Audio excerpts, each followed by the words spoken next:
Dear students, parents, and fellow teachers, my name is Justin Shin, a professional college counselor and a language trainer.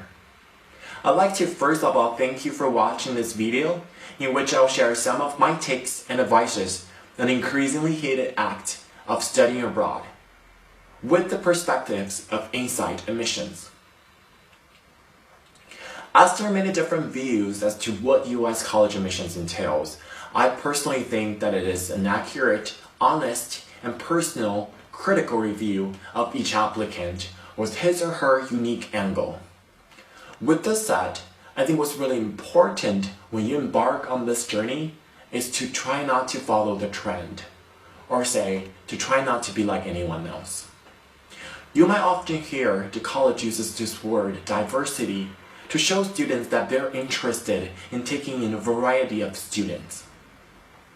Sure, the universities might want student athletes, artists, or extrovert student leaders, but those are not the only types of students they're interested in taking in.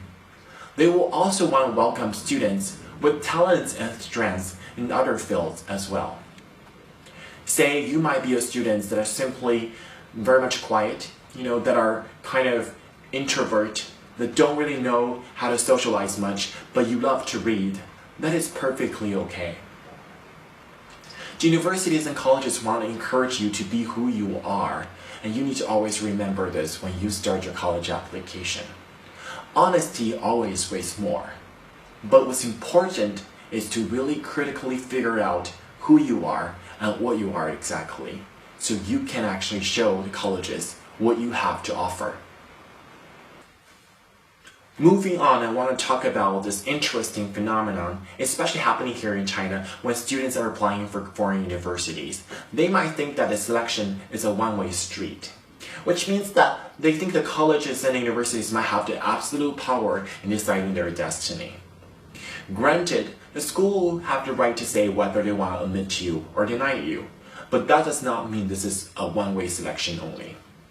You as a student are also obligated to make responsible choices and to tell the schools why you're applying for them.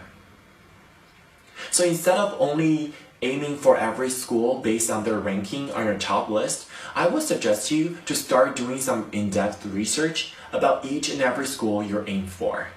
That way, you have a legitimate reason to demonstrate, to tell the school why they fit your individual needs, and trust me, the school will care so much about that. Therefore, my second advice is to tell you to do more homework as to why you wanted to apply for a single school, based on factors that affect you and what your life will be in your future, instead of just looking at a school's recognition or ranking or public reputation. Last but not least, I want to suggest you to not to waste your application space or material, especially your essay writing.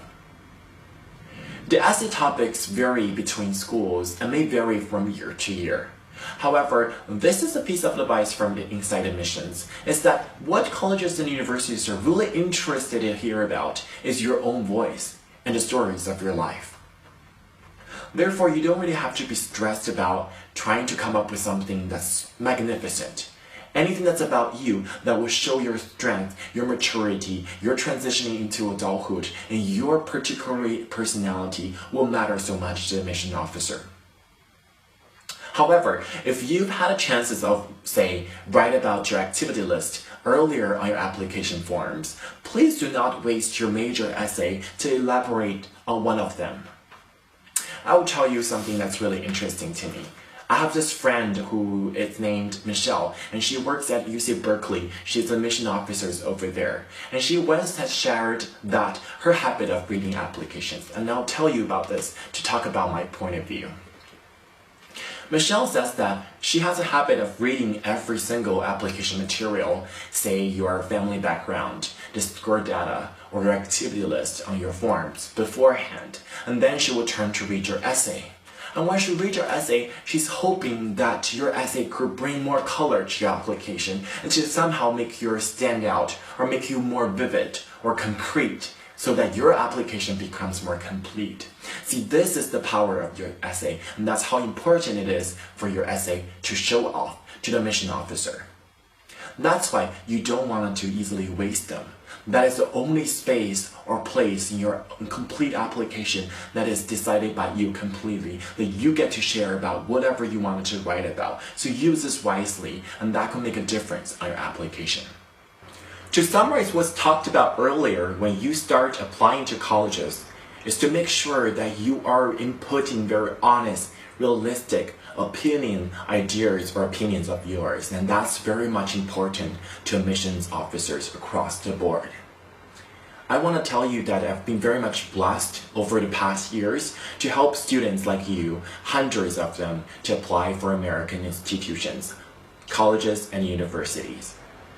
And I wanted to tell you that hopefully I get to be honored enough to be witnessing your success in your future endeavor as well. Good luck, and thank you for watching.